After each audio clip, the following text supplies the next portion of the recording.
Hello and welcome. Good morning, people that are watching this stream. I'm Gerald. I'll be your host today, and I'm joined by Max Formal, Mr. Formal Casting, coming through for his first game of the split, and it's Mars Swan as well joining us in today. How you guys feeling? I'm excited. It's been a hot minute actually since I've cast any League of Legends, let alone LJL. So I'm really happy that I got brought on right now to watch the biggest upset in the history of this league. Really excited to see that one come down. It's going to be a lot of fun. Yeah, V3 Hopi themselves have been on the rise. It's been a pretty strong set of stocks that have been going up and up and up, and obviously, Formal, you've given into this one as well. Must1, are you feeling as hopeful this morning? I'm looking forward to being done in like an hour and a half here, mate. Like we're going to be on break and on the desk more than I feel like actually in game. That's what my expectation is for Sengoku and Detonation Focus Me. I feel like that's a little bit of a discredit though to the Hawks. I think the Hawks actually has a real chance. Like, jokes and memes aside, the number one Hawks supporter. I put them first on my power rankings back in 2020 and then again in 2022 spring. Both times I got burnt, but I still believe they can be a top 4 team. They're just not going to be a top 2 team. But this is how karma and this is how the universe works, right? The second you start to doubt them, the second you write them off, it's when they bounce back. That's how it's going to happen. Granted, you do have some pretty strong arguments. That bot lane so far, this split really has been leaving a lot to be desired. Yeah, and also if we look at it, they have kind of done the classic, they've beaten all the teams they should beat, they've lost to the top 3. Admittedly, Russell Jester's performing a lot better on day 1 than they have in the rest of the season. But the Hawks have shown that they definitely can compete for that 4th position. Today, obviously a really good test of whether they can go for a top 2. But before we get into that one, we have V3 versus Sengoku, which, to be honest, is not likely to be a close match. But I had a little bit of a look as to the games where V3 actually did well, and there was a couple of similarities. One of them being Ezreal being picked up there. Must1, do you feel like V3, obviously it feels like they're a team that kind of needs to win late game or maybe like a flip kind of situation. They've done well in the earlier stages, but you feel like safe laning for them is better to allow themselves to get through? I'll be honest, I think they need to take a page out of Yellow Yoshi's book. Find your one trick. Who is your one trick player? What is their best champion? Play into that. Just fully commit to something. Anything at this point. If you want to go with the bot lane Ezreal, sure. Why not? Back it up with like Ornn in the top lane, get a bunch of peel in, and then just have them do a bunch of poking. You had a Victor in the mid lane or an Orianna, or realistically a Victor, and then they should be fine. Didn't this team just get 2 new coaches? Like, shouldn't those coaches be able to like find what that one trick is supposed to be? Like, shouldn't it be coming together? No. One of their coaches left, I thought. Oh, well. Oh no, that was Axis. Who's still there be able to find it then? No, I'm wrong. That was maybe. They definitely thought of some things, though. They had some pretty safe bot lanes. They played Rakan and they played Tam when they played the Ezreal. So safe bot lanes definitely feels like it's a little bit of a vibe. In the mid lane, they initially played Zoe, then they played Swain. I will say the Zoe worked okay. We've seen it more recently and didn't really pan out, but the Swain was really, really good. I would love to use your back on that Swain again, but a lot of bans have been going their way. And then there's also a lot of Viego being picked, but against this team, I don't know if that's going to work out because Wukong is the top pick right now for Sengoku. It is their most played champion for their team. And Formal, how do you feel? Like, what are the strategies to beat the Wukong in the jungle? I want to run it back to the bot lane real quick, and I think that might lead to the strategy to beat it because I disagree with this safe style of play. I don't think that works. Okay. I don't think it works with the meta. I don't think this works right now. So I actually want to see an aggressive bot lane and one that can roam, track the jungle, get a roaming support in there, get that Nautilus going. Hey, Ezreal looks good. Ezreal Nautilus works for me. Ezreal can be safe when needed, can be aggressive when needed with that. Get the invasions, track the Wukong so you can take that Viego and hopefully be able to jungle safely. There are options there with the type of champions they like to pick, and it does not come from this passive style gameplay that's been holding them back. Yeah, what should I obviously a big poignant member of this team, you know, some would say the carry for them last split, the hope that they potentially would win a game. This split though hasn't had the same impact, potentially because the meta has switched a little bit away from top side. Obviously had a really close game on Camille, The Ornn, though, I feel like it's something they need to bring back. You said about finding those one tricks. Master One, do you want maybe some more tank style out of them? Because the Ornn game against CGA almost netted the win. I don't know, man. I want like Udyr jungle. I want them to fully commit to some form of something. I'll be honest. Like a Swain with an Udyr and then just dive. That would be more interesting to me than these disjointed, mixed drafts where they're trying to do a bit of everything. They throw the kitchen sink in with the Swain, and then the Swain looked really good, except for one team fight where Yu-Gi-Oh slightly outpositioned. And then ran it down. So I really just feel like they keep building a glass house, and then other teams coming along and just using different type of hammers to just chip it down in one hit. And they're just all trying to figure out the best way of doing it, because this team, they went from really good at the first day, second day, and now it feels like their games are just falling away from them even easier now. You know who's really good at smashing glass houses right now, particularly like so far this split? Jet has been very good at that with a lot of the champions. Yep. So yeah, just to double down on what you're saying right now, if there's any team that's going to punish that indecision, I'm looking at Jet. I'm looking at like the assassins that they've been picking up recently, and I'm thinking, oh, this could get bad. Yeah, Carly does be looking a little bit scary. And I want to ask the question, like, so V3 in the spring split, we've talked about so much. Okay, where is their style? What is their kind of similar way to play throughout these games? And it never felt like they truly had that kind of like V3 style. And the question that I want to ask is, I was watching UFC recently. There was a fight between Israel Adesanya, and basically he's a guy that likes to keep them at long range, and it feels like a lot of people when they fight him basically just wait to lose. They're never going to beat him by taking the long fight, and I feel like, do V3 do this as well? Do they just play the long game, and rather, instead of slowly waiting to lose, do you think they should just try and land that all in? No, J-Bro. No. And someone like Sengoku, it's hyper aggression. Yes. Either win by 10 minutes or the game's already over. Because you're not going to beat Vital, who's subbing in for Honey right now. That's a whole different conversation me and Formal, I imagine, will lovely get into on cast. But like, this team is cracked at the moment. They're the team that beat DFM. You can't late game beat them. They're better than DFM at macro. So fuck that idea. Yeah, so that's what I'm saying. So they need to just go for the all-in. I'll get fined. It's fine. They just need to throw all of their chips at one play early and just try and flip the game, pick the game up and win from there.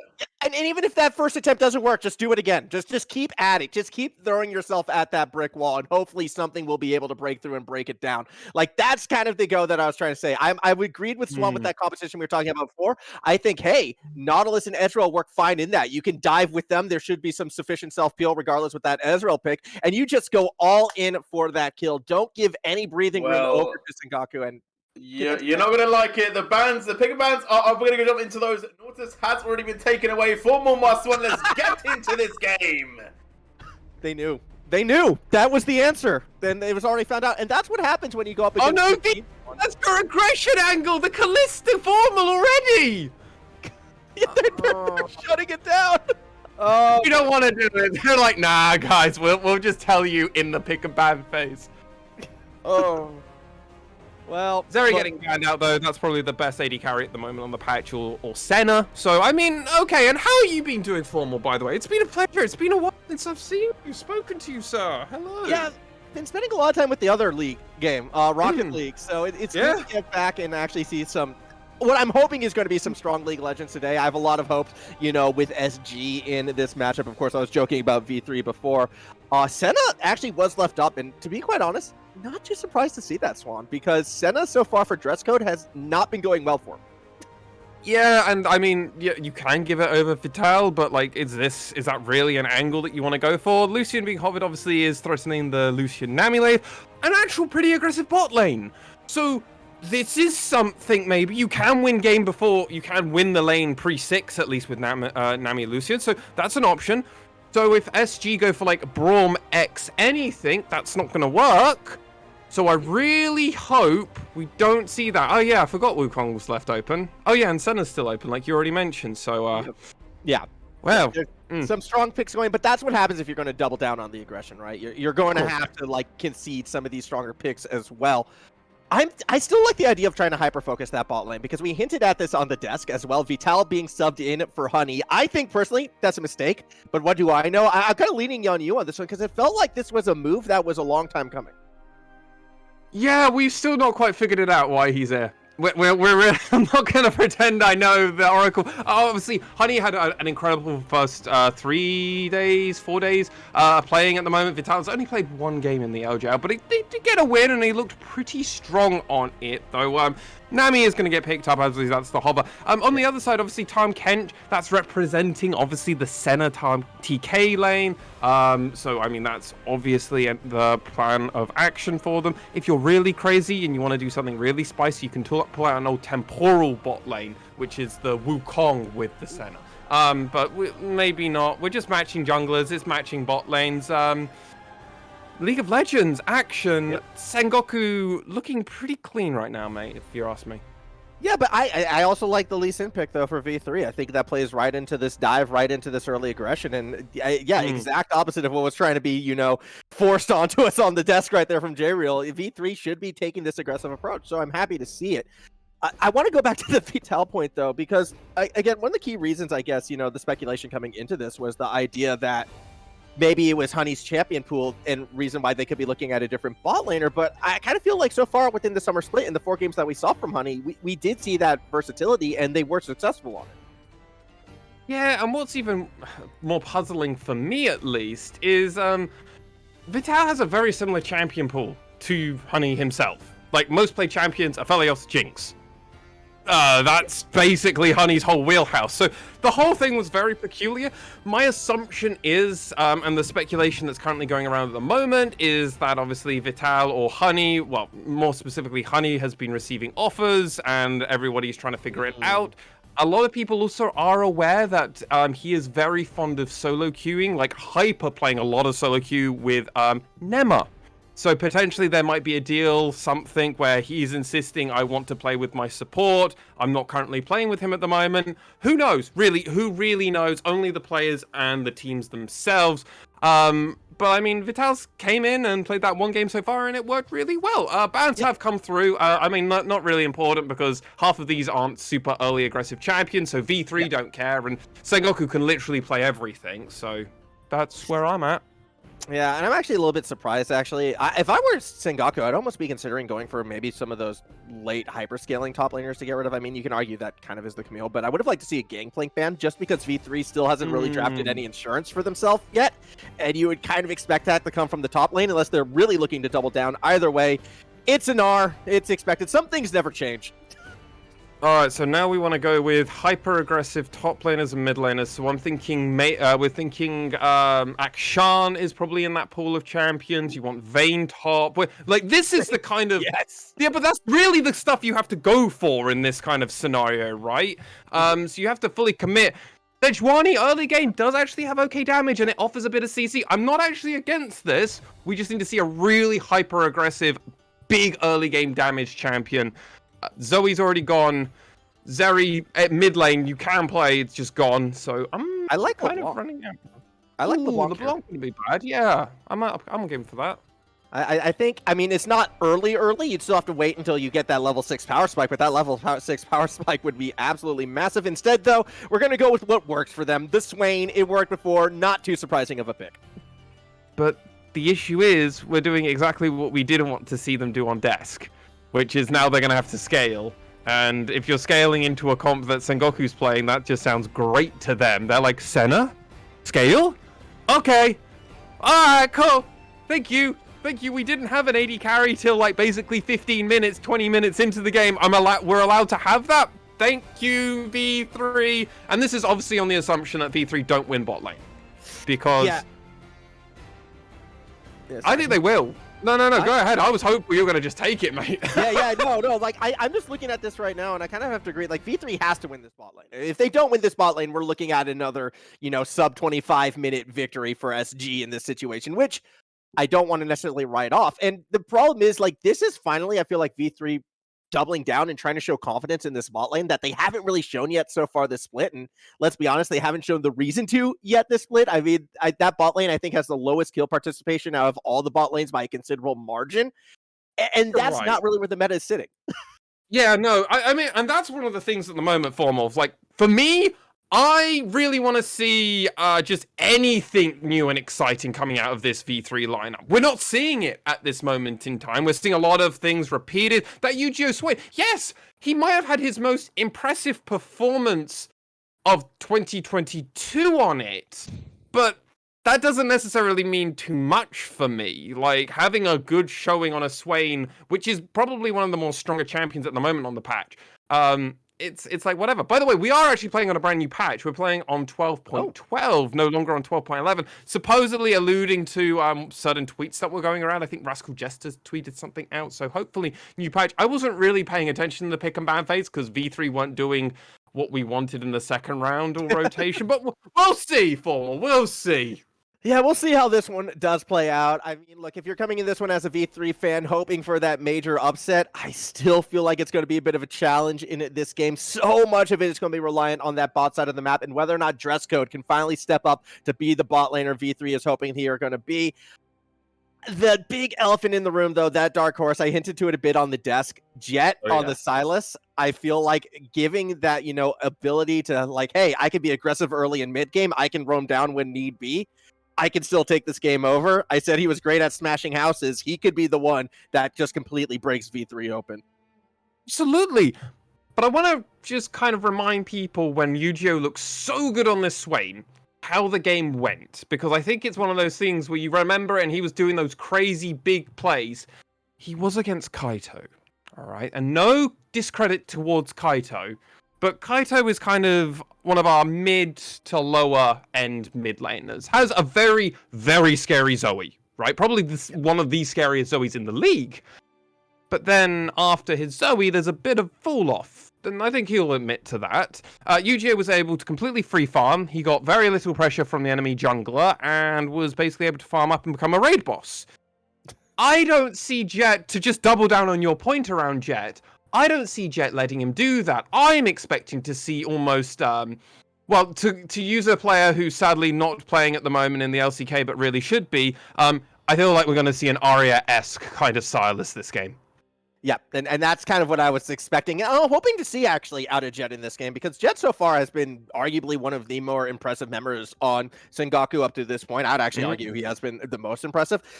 By playing something that's a little bit bunk from the meta, it's been doubling down on these melee assassins. That Akali game was super great to watch. And again, Sylas maybe not as fun as Akali, a bit more conventional, but still it is that in-your-face type of style that we used to see from, mid laners like Arya. And I'm excited to see how that's going to play out in a matchup that absolutely favors him. I'm expecting Jet dominance. Oh, I mean, what's even funnier is imagine he's got like 3 really good to 4 ultimates that are really good for him to steal. Randomly Sin kicks on a Sylas. Terrifying when the Sylas gets onto your backline, dashes behind, and then just kicks you, the AD carry, into everything. Utica's like better than that. Utica is better than that. Utica won't throw Jet into the backline. Sure, of course, but Enti will. Enti will take Jet to the back line, and then we'll figure it out from there. Like that's the plan here. I mean, the other option is you just give Jet the Swain ult, and just go figure this out, and then he's just duck diving literally and healing the whole time. I played my first game of Swain, like new Swain as it is really in ARAM. Champion is so broken mid to late game, like actually absurd the scaling on his champion. So but the other thing is another champion that's really good at scaling is Sylas. So like there's so many angles where I'm like, I just don't understand what we're trying here, V3, because yeah, this is what happens when you go against Jet. Yeah, Yu-Gi-Oh! Just getting absolutely bullied out of lane right now. Wave crashing against them. That next wave of minions probably going to come at an awkward time as well. So Jet doing a good job at sort of managing the lane, managing the situation, making sure they control that middle of the rift as junglers just about now finishing up that full first clear. So we should start to see them get involved a bit sooner as all of these lanes so far going mostly in Sengoku's way. The only lane not quite as much has been this bot side as Dress Code does go in, but this is not a trade that's going to go in Dress Code's favor. That's a flash already burned. Yeah, without any jungler assistance as well. So now once is going to be getting yelled at. Path, bot.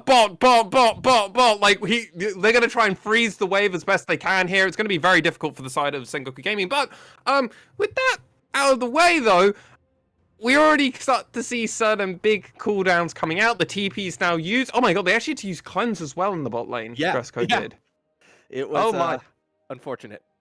But the other thing is the CS difference that's in top. The disparity that's in bot lane, which is now not really a disparity, top side, it's huge already. And that's not meant to really be coming out. Paz just showing they are clearly more proficient playing Oh this. my goodness. Yu-Gi-Oh has to be very careful whenever you step forward on that Swain Jet. Feels like every time we cut to this mid lane, it's just Jet wailing on the mid laner of V3. Like one of these players won the MVP and is already making a very good case for being a second all-pro player and maybe trying to get MVP for a second time in a row. I don't discredit it, and this is how you build your case against Honey when you have Honey on your team as Jet did. Get played more and always stomp. There you go. That's how you'll get all pro. Paz is also putting up a damn good reason for why he should have all pro. Poor Washi Day. It does make me wish for a certain player who you are very fond of as well, sir. Cog. We still want Cog back, ladies and gentlemen. Bring him back to the league. We do. I want to start that petition right now, get a GoFundMe going, and hopefully we can't get Cog back on the scene. Hey, I think some teams would need it. Like, look, again, this is no discredit to Washadi, but like, no, a team like V3 with Cog would instantly become better, no? Yes, yeah, well, I mean, he was arguably one of the top 2, top 3, well, at least Japanese native top laners, if not in the league just half the time. I mean, all of our top laners are mostly Japanese. I think last split we might, like 1 or 2 splits ago, we had a Korean. Can't remember, but at least he was like one. He was always top 3, right? He was that very creative top laner. Would pull out those random things like the Ivan top when it was very short time meta. Like he would just pull these things out. It's nice to have an experimenter. It's nice to have a mad scientist in the lab to see what you can do. But Jet can also just do that. Yep, and continue to just win trades, walk back to safety, not punished for it as all. Unica a bit too far down the river to really get too involved, and because they're heading up, that means Vital and Enti can actually be a bit more aggressive in that bot side. Doesn't work out in their favor this time around, however. All things considered, this bot lane from Sengoku Gaming, they're doing just fine considering the matchup. Oh, I mean, considering that they're just like, let's just survive and farm because we're against arguably the most obnoxious lane to go against at the first early levels. Oh, okay, we're getting through this fine. Cool. All right, we'll figure this out after. And now we get a ring. It's Dress Code stepping very far forward, actually. He has to lunge backwards and may have bit off a bit more than they can chew as the Abyssal Voyage does step forward. Dress Code is going to get snared. A lot of damage coming down. Aqua Prism dodged once again by Vital, who will get that last auto through, and that is your first blood. It's without any jungle assistance. That's the most obnoxious bot lane getting just completely caught out, auto-canceling themselves, buffering weird things. That was just a poor showing. A cleanse had to get used again from Dress Code during that transaction. And what did you achieve through Dress Code? Well, death was on there, and it wasn't any cake as well. Just death was on the menu today. Oh, Unica, though. Actually might be able to find this right now. Good use of the insect right there to throw Paz right back into Washadi, and that will be a kill taken in response. Maybe a bit of hope, for V3. However, when I look at the overall scope of things, that early game, that early bot side that was supposed to have that big advantage, did get killed without jungler assistance, and I almost feel like that right there could be the beginning of the end, even though we're not even 10 minutes in. Fight over Herald. Unica's not going to commit. Herald will be secured by once. Yeah, and they couldn't do anything about this because Jet was just going to be too much of an issue. A lot assisting with Once, who also has their ultimate. They know Unica doesn't have the ultimate because he used that to do the insect prior. And Yu-Gi-Oh had to reset and doesn't have TP as well because guess what? Spellbook had to use it earlier, remember? So he's running back to that lane. He's going to miss this wave as well. So a lot of tempo actually on the side of Sengoku Gaming on this bot and top side. We're going to get to run through this replay again. And it just begins with Hatel missing a bubble.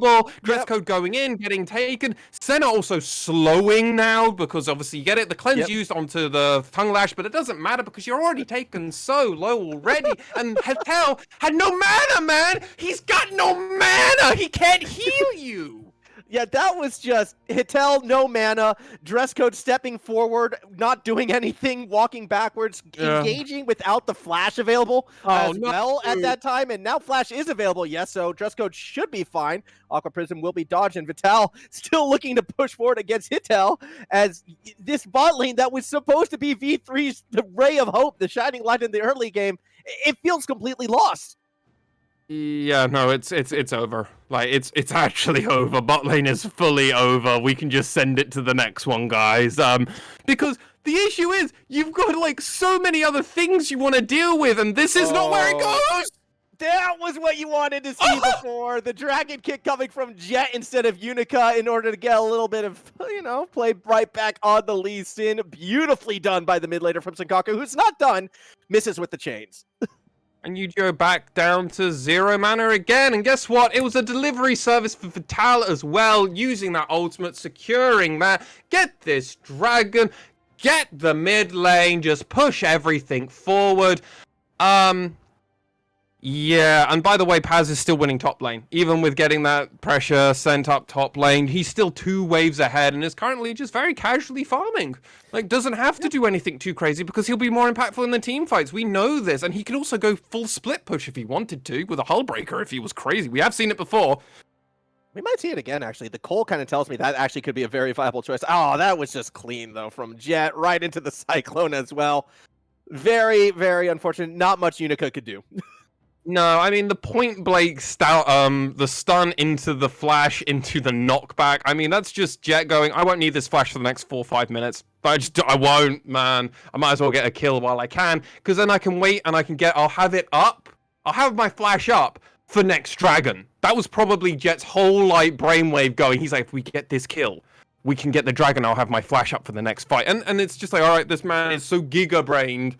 He got so many wins, so huge, and probably would love to go to Worlds, which, remember, Formal, it's early days here, but Sengoku are already trying to make their case for why they should be the team to represent the LJL at Worlds and to take that honor away from DFM more than any other team. Yeah, and I mean, so far, they have been making a very strong case for it. I mean, you can just look at round 1 as an example of, sort of where Sengoku's strengths have been. It does feel like those are the 2 teams that will be into consideration. And, well, this is V3 now starting to throw their face at that brick wall we were talking about before. And the brick wall is hitting back. Culling's not going to hit anything. Kick right into Enti, who's just going to swallow up Vital. And that was about as poor of a jungle play as you can see in the bot lane. Jungle pressure! Just the wrong jungler. Wait, that's also the wrong side, and the wrong people died.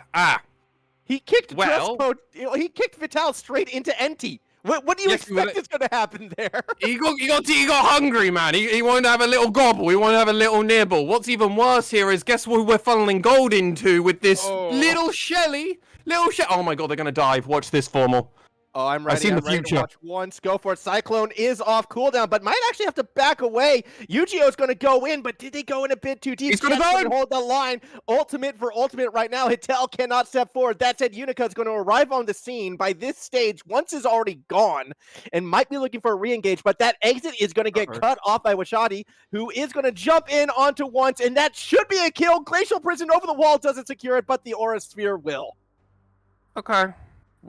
We might have gone a little bit too hyphy on that one. That was a 2v2, 2v3. I mean, just really well from Washide, actually rotating around and identifying an opportunity for that. And Paz just not moving to even attempt to protect his bot lane, his jungler. But anyway, let's have a recheck in and see how this went so down. So Jesco went forward again, got tongue lash, got auto queued,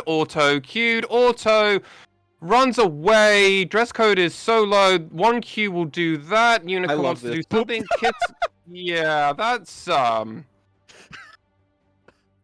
wow, I've never seen like a package delivery service like that, man. FedEx, you gotta up your game, man. That was impressive. That was teamwork. Somehow Unica and NT teamworked that.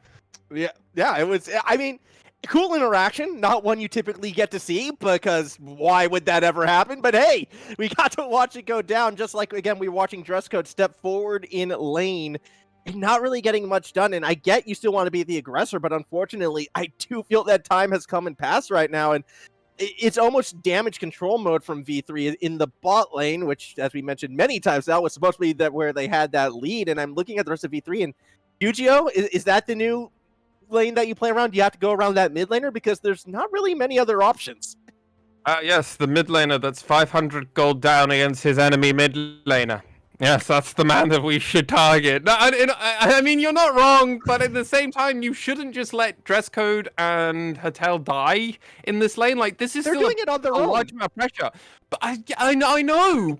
I'm fully aware, and Unica hasn't actually assisted the situation. He's only made it worse, I would argue. So it's a real weird push and pull kind of angle, as Once and Jet are looking at this. Oh, that's not the engage that Yu-Gi-Oh wanted to see. He will get chased under the tower, has to go golden to stay alive. That said, the re-engage from Jet will be enough to secure 1 kill. It's on Unica instead. Doesn't matter. The tower will go down. Jet survives the tower shot, and SG continues to extend their lead.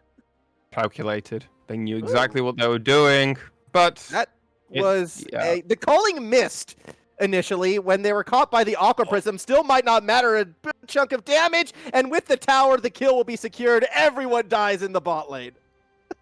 I'm pretty sure Vital and he just wanted to do that for fast backs more than anything else. They're like, guys, let's just kill. We can figure it out. We'll do it from there. And that was it. That's all they wanted to talk about. No interest in anything else. But at the time being, that does get Vital up to, well, even more gold. We've now got a Spirit. Oh my god, Spirit Visage now coming out. And it's never gonna die. As we come back to this 2v2 that happened in the bot lane, very early ult pop by Jet there to immediately do that. That's why he actually tanked another turret shot, because he's actually still damaging Yu-Gi-Oh here. So when he dashes in, he does actually get pinged again. That's why he almost dies. Let's watch how this goes, because this was real weird formal. Yeah, I mean, it was a good Aqua Prism. Good tidal wave. Culling did get a lot of damage down onto Enti. I'm surprised Vital wound up getting so chunked down. I guess they just underestimated Dress Code's damage.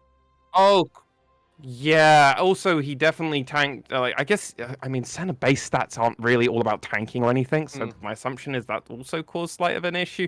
This tower will be going down top side. So Paz, you got to be very careful, sir. Yeah, no help coming for a good long while. Only now Once is coming up lane, so I don't think Paz gets out of this. Does go Mega, though, and that actually makes him quite tanky. Unica still should be able to secure that kill, and good little play from V3, who are showing more and more signs of life. Still 4K down, so still have an up-road battle. However, at least they're winning some skirmishes.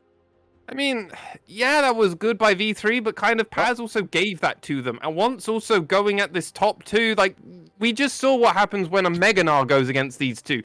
Maybe not go at them 1v2, go at them 2v2. Yeah, Sengoku almost feels like they're going on a little bit of autopilot right now, and V3 are taking advantage of some of these situations as Enti is just going to tank the entirety of that calling. Dresco's going to keep pushing in. No one coming from the middle of the map right now. I'm glad we got to zoom out to see that, as finally, it looks like Wishadi Day will be arriving. Does not have ultimate available, however. Jet's going to cut off on that way back, and now all of a sudden, that is a Sejuani that could be stuck out of position. Dress Code does not step forward to help out. Glacial Prison connects with Dress Code, and nearly able to switch targets at that last moment.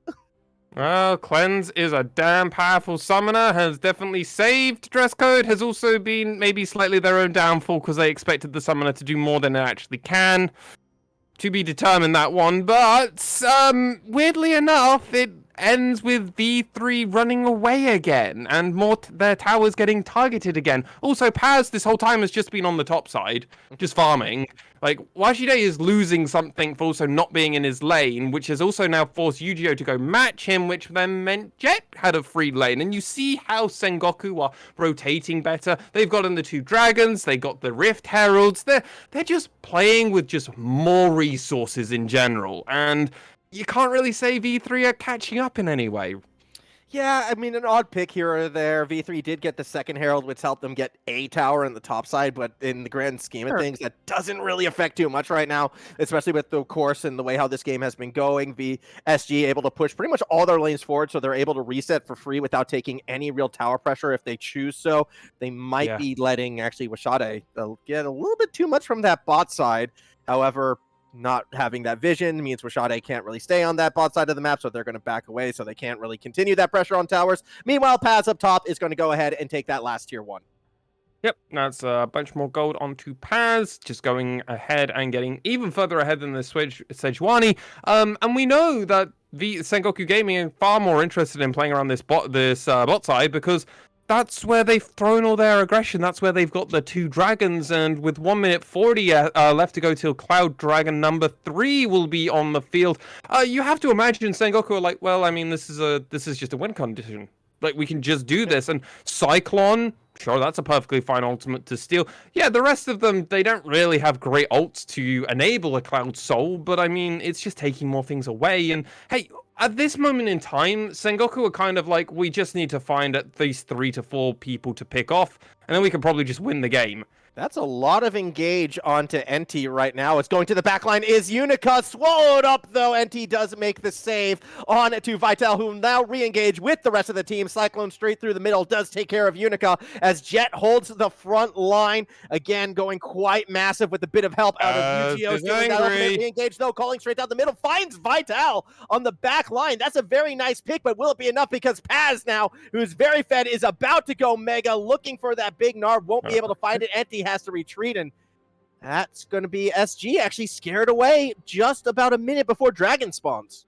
Yeah, and I think that dragon that you just mentioned is probably the reason that they didn't go all hyphy and actually try and fight for it, because if the fight goes bad, it could go even worse and actually prevent this dragon stacking. That is a secondary win condition, as I alluded to slightly earlier, for Sengoku Gaming. So that was probably the reason that they didn't expect it. I mean, this was very well identified from V3 Esports, knowing that they've got this and they don't have the rest of the team on vision. So like, hey, we've just got to go for something like this. Unica finding a great spot onto Vital. However, the delivery service came through once again, and NT was able to secure. They got this kill immediately onto Unica, and then they're trying to find another angle in. The issue is they've already used that first Cyclone, so they've got to try and find another one, and they've only got the Swain ultimate stolen, so they haven't got more engage. That means it allows V3 to have that re-engage with Washide, and because Paz wasn't there when they needed him, he was a bit late on his arrival. Whoever was making the call was saying, don't go in Paz. Glacial Prison onto NT as this is happening. Once is taking that 3rd dragon. So as you can see right there, yeah, just trying to buy time right now. And by getting safely under tower, V3's gambit to give up that dragon doesn't result in anything except for more pressure in the side lanes, more objectives going against them. They went for a play, didn't pay off.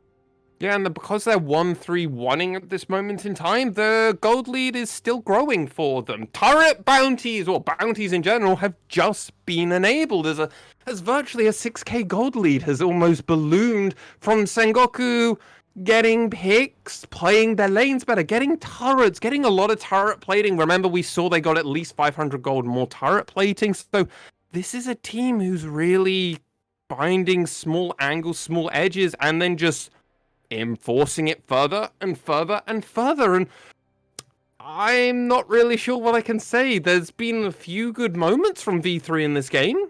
At least that's what I can say. Top side, I guess Washide's still really good, but we already knew he was really good. So, Dresscode did well with his last calling to hit Vital through traffic. That was a nice calling. After the first couple that were kind of hit or miss, I like that one. What? Yeah, I want to be complimentary to them. I want to say some nice things about V3, okay? I don't think they're going to stop this Baron, though. They're not. They don't need...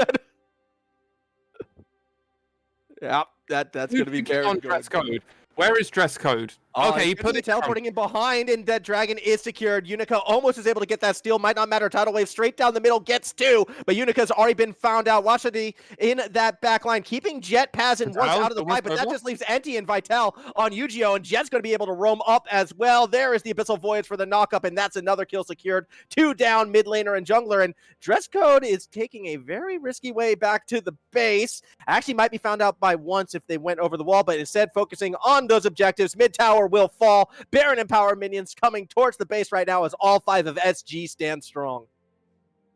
Keep going. Why stop now? It's only the bot lane, and we know this bot lane hasn't had much of a chance to prevent anything from happening. Washington has joined them now, but V3 Get back, guys, because they can do something. Don't stop them by any stretch of the imagination. You click that is here now. There's still okay, so you have the Dragon's Kick available, but like that's the only ultimate available on the side of V3. So SG feeling quite safe. They would be keeping those timers in the back of their mind as they continue this push. I do expect it to possibly end after the second inhibitor, unless V3 does absolutely something crazy, and they just have to hold this line right here. SG though could be looking for a way, and Jet is going to steal the Glacial Prison, and that's going to be a big one, but they're going to save it for now. And that's a great ultimate as well to dissuade any of V3 from actually following them as they run out of their base. Like, we're going to get these?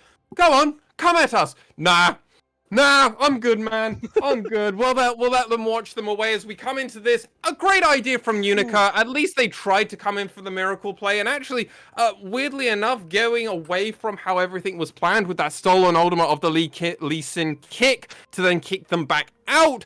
I also thought Vital was going to die here. I thought Yu-Gi-Oh had found that proper moment, but NT is just really good at Tahm Kench and did his one job of eat my center, protect the center, Jet come in, damage is there, and Jet now just throwing down the damage and showing why that Glacial Prism was immediately stolen and why none of E3 had any interest in pursuing, because that stun duration, oh boy, Formal, it's strong.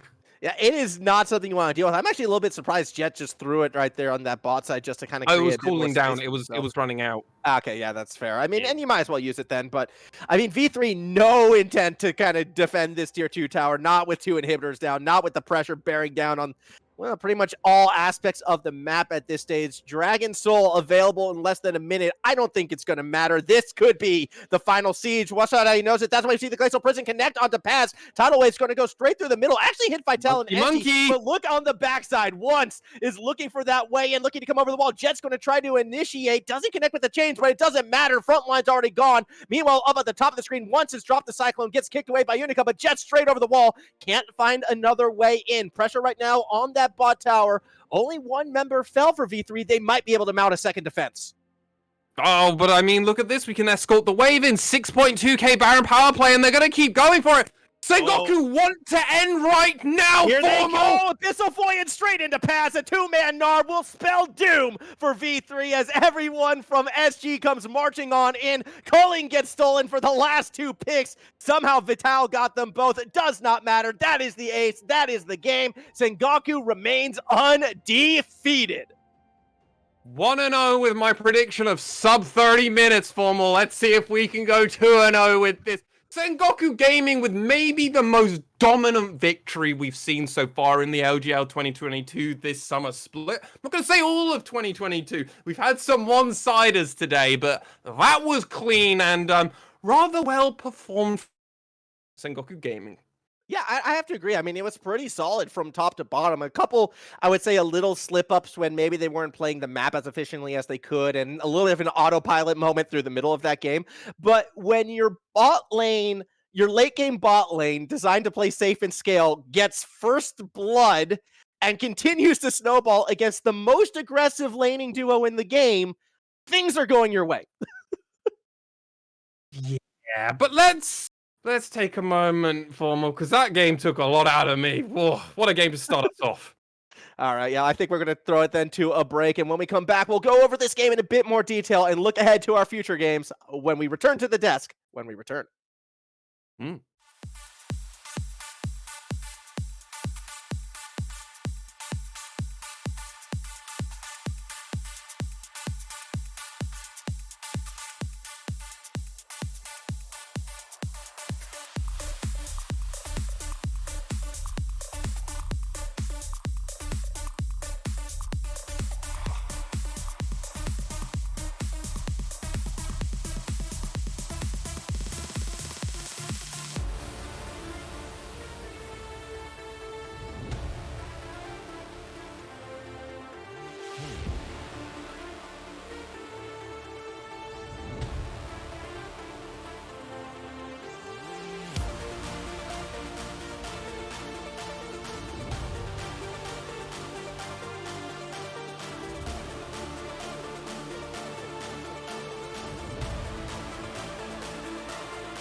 We are back, and we are back quite quickly. You know, we talked about being on the desk a lot today. That is coming true so far. The force of Sengoku just rolling through once again and just slicing up the competition. And Formal, you kind of talked about it. We wanted to see V3 commit. It felt like they kind of did, they kind of didn't.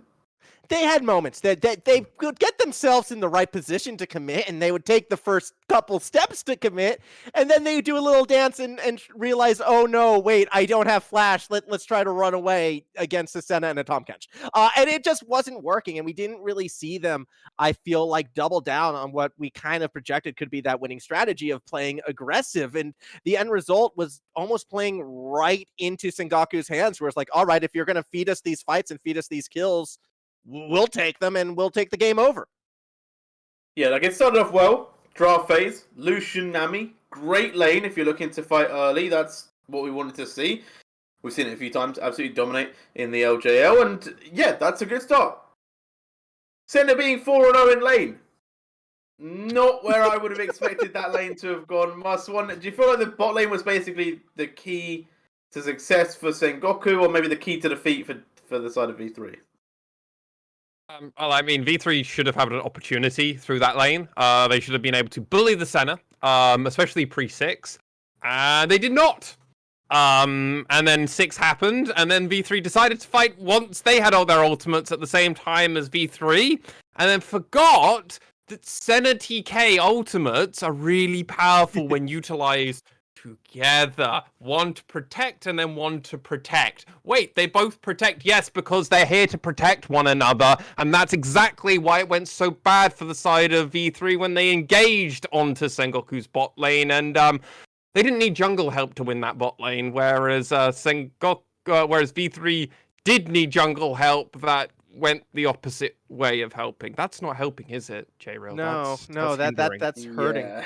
That's hurting a lot, and that was really what surprised me. And we were kind of talking about this during the break, and I want to touch on it because you were saying, like, kind of before, like, well, the Swain pick, I actually like V3. I think it makes sense, but that's assuming your bot lane has the lead. If you put yourself in a situation where your bot lane's behind and your mid laner's going to have to roam to help out, Swain versus Sylas all of a sudden is a further detriment. And I think this is like part of the components that were piling on to V3 that just made that early game so atrocious. No, 100%. I liked the Swain before. Didn't really get off the ground this time and wasn't able to really play through. I think Sengoku obviously played around the Swain a lot better than CGA previously did. And I guess the age-old question of V3 is, what is your style of play? Do you know what I mean? What do you guys want to do? Because again, they played a lot to the top side. I feel like Washi, got a decent lead, was able to be somewhat impactful, but then you're on Sejuani. You know, it's you're not gonna really like be leading to the big kills. You know, maybe they should be looking to put things like Gwen, Gangplank up in the top side. Maybe that changes their fate. I'm gonna tell you, J-Real. V3 drafted like they were Suicide Black for the first 3 picks. They were all they're like, we will die by the sword or we'll live by it while cutting themselves and getting more powerful. Then they drafted Sejuani Swain and said, yeah, we don't like this sword anymore. We want an axe. And we want to chop wood for our living, and then we're going to scale up, and we'll have a big empire of wood killing. Except they forgot they have a sword in their other hand, and they're fighting themselves with what their draft identity was. It didn't work out, and like V3 needed to full commit. The Sejuani, there was the idea that, oh yeah, you know what? She's good early base, and she can be their CC. All right, that's the idea. Then they draft Swain. It just doesn't gel. V3, I don't. Man, they're a lost cause, I'll be honest now. They're not picking to win this round robin. The V3 logo, right? It kind of looks like a phoenix. I think it's meant to be a phoenix. I've never really been quite sure. Burn it down and rise again from the ashes. Let's start anew with this team. That's kind of where we've gotten to, unfortunately, with this squad. And I don't mean to discredit any of the players in this, but it is clearly not working. It hasn't been working all year. They don't have an identity. They don't have a style. They have a good moment every now and then, which Shiny seems pretty good. But, like, it just feels like something is not clicking whatsoever, and we're at that stage where enough is enough. He always has been. That's the issue. Well, yeah. Burn it down. Start from scratch. I feel like V3 have been burned a lot, and they're just not rising from the ashes stronger than before. So we'll see. Maybe one day in the season they will pick up a win here. Admittedly, when that will be, not too sure. I'm kind of hoping that we get to like the 041 and then they win, because that would be hilarious. But that would be great. But we will see when the narrative does carry them. V3 though, I will say, obviously it's really hard to be like, okay, you just looked bad, because they are against Sengoku, and Sengoku are the best team in the league. I think if V3 maybe played a similar comp against someone else, maybe like an Axis, maybe a CGA on a bad day, who knows? Maybe they could pick up some wins here, but we'll have to see if they can complete any of these games with a win. Sengoku, though, looking very strong once again, putting in a good performance to keep themselves at the top of the league. But with that, we are going to be going to a break. Join us here after a little bit of time, and we'll be back with DFM versus the Hawks.